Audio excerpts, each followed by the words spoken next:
Welcome to The Real Truth. I'm Christopher Munoz. Let's introduce our debate panels. On my right, we have Barbara Schaefer and Ryan Arroyo. And on my left, we have Isaiah Cruz and John Quinones. Our program is about brilliant intellectuals debating the historical elements seen in the movies Becket, Lion in the Winter, and Braveheart. These movies cover the years 1162 to 1314 during the Middle Ages. This is also during the English Plantagenet Dynasty. So let's cover our first topic, power. Should the divinity have control over the state? Let's go to this side.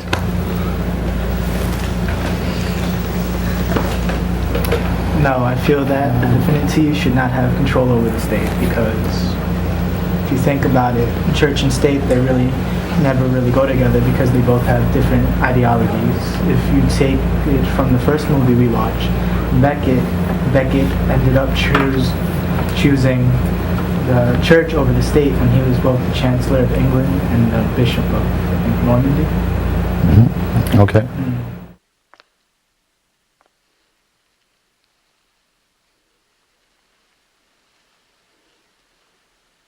Forgive me.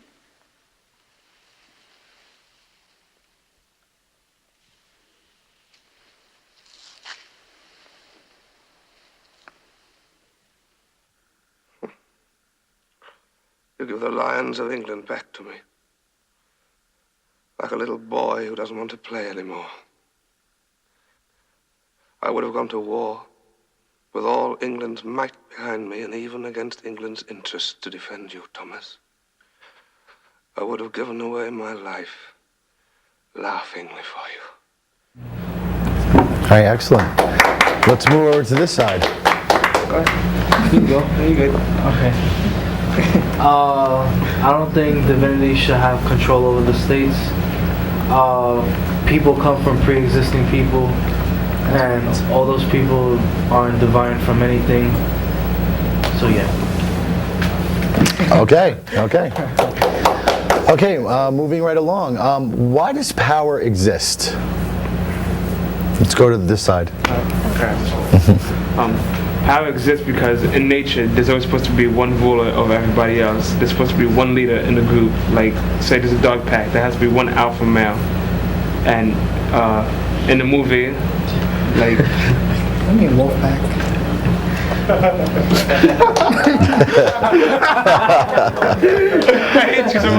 That's great. Woo! Keep on going.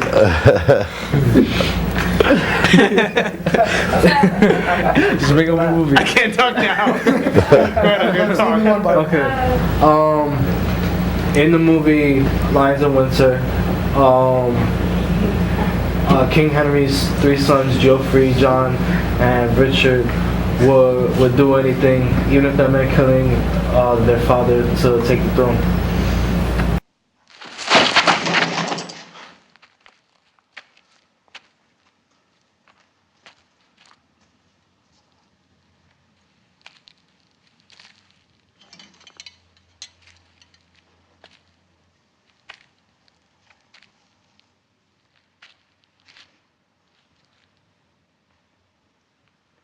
Brave boys.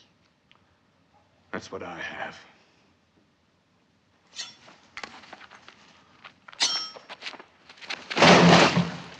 Come for me.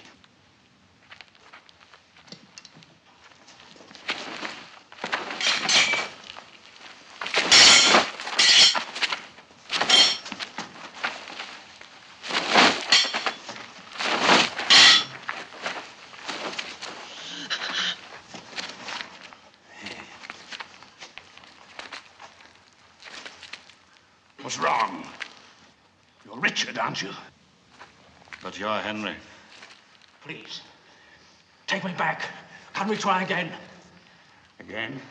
We always have before. Oh, yes. We always have.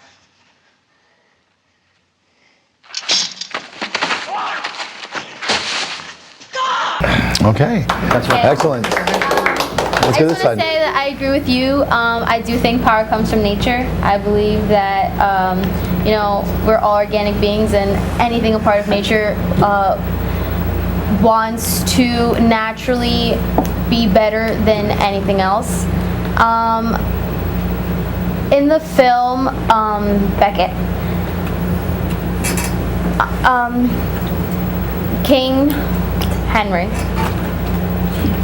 wanted to have his friend Becket, wait, no, they were like close friends first, and then he wanted Becket to control both state and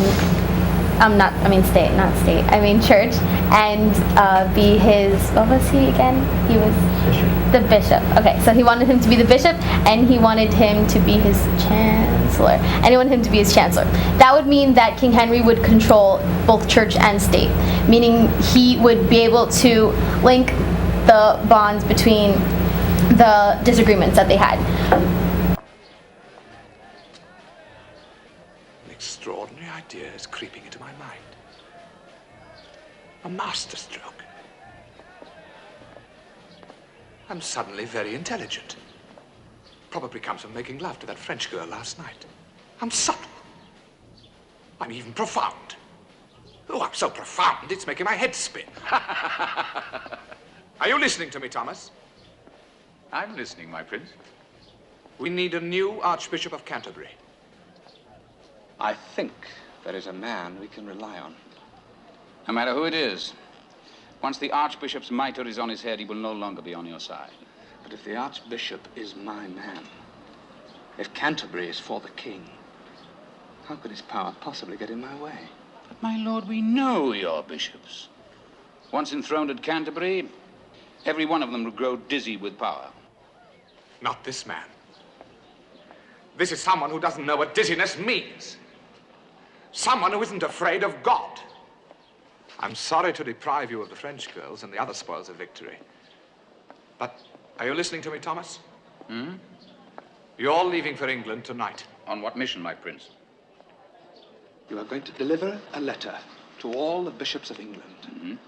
My royal edict nominating you, Thomas Becket, Primate of England, Archbishop of Canterbury.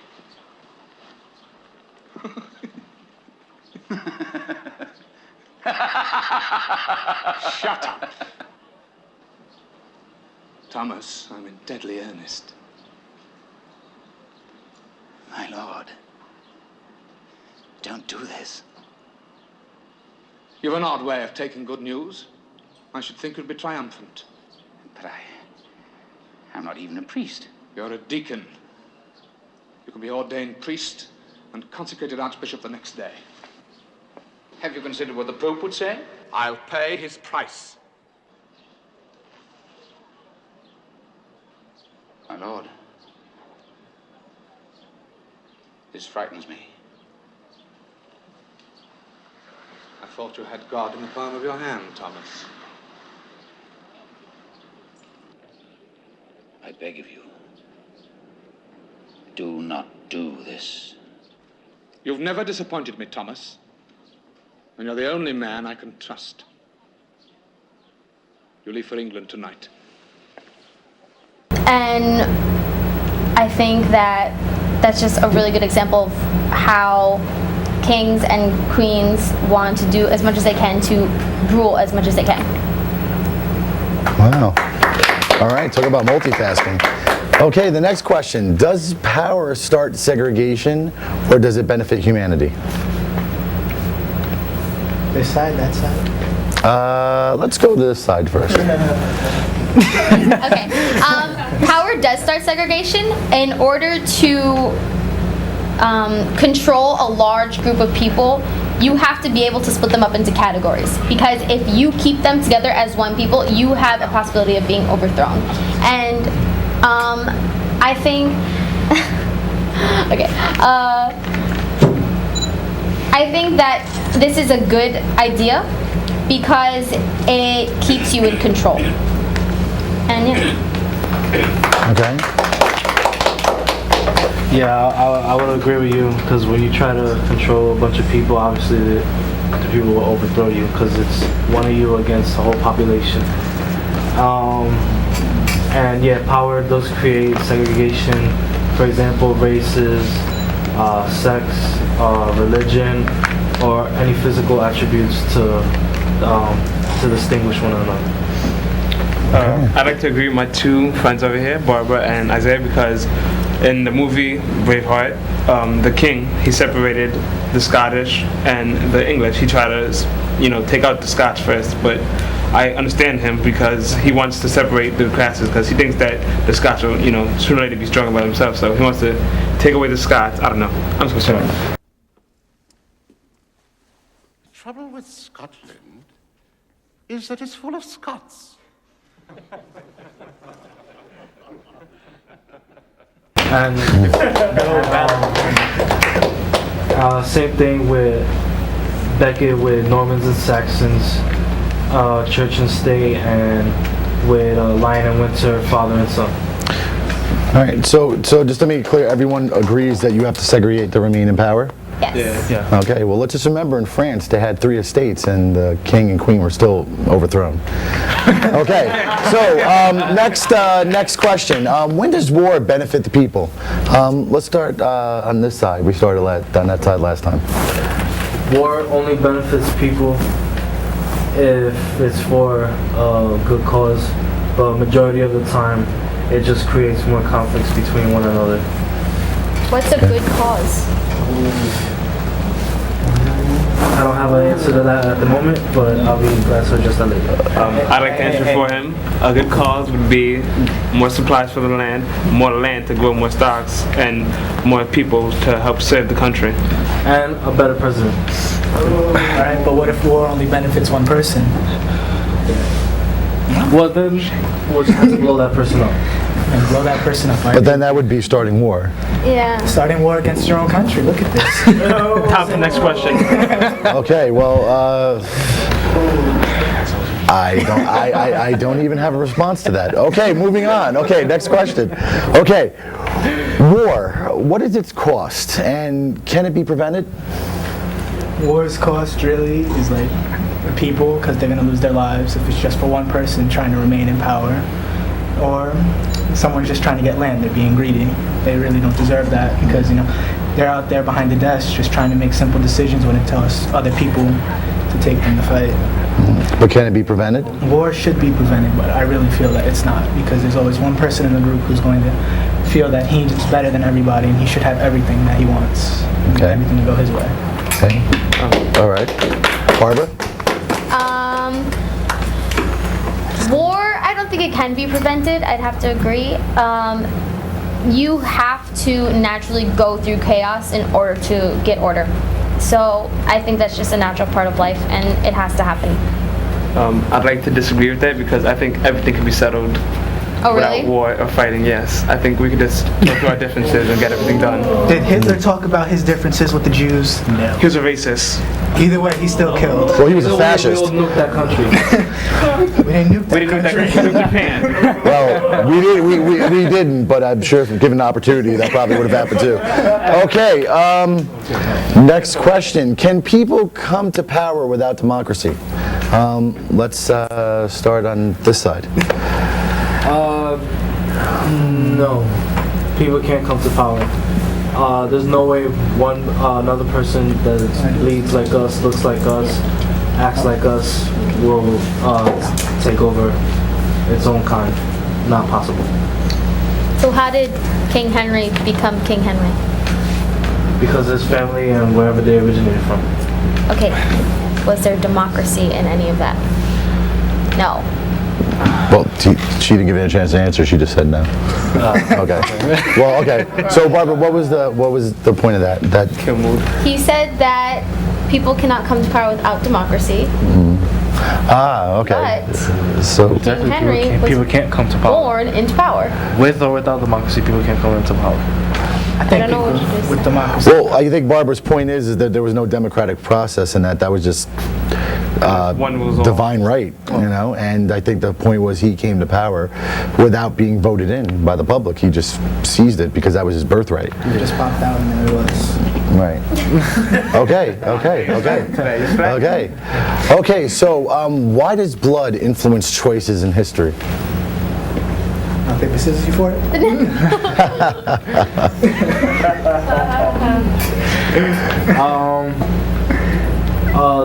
The idea that you come from a higher source other than people, or the fact that you're different from everybody else, or you can remain untouched, is what affects and influences the choices in history. Get at us. People being born into rule, like people being king. I guess I would have to say that does affect the decisions in history because people who are born into power usually grow up very wealthy and usually are very privileged, and because of that they create these attitudes towards people who are lower class than them, and they just don't respect them. And yeah. So most of these kings were just jerks. Okay, well, great. I'm afraid we're all out of time. I want to thank the panel for their excellent insights. Until next time, this has been Real Truth. I'm Christopher Munoz, and you're not. Okay. Thank you. Thank you. Thank you. Till next time. Very good job. Very good job. Very good job.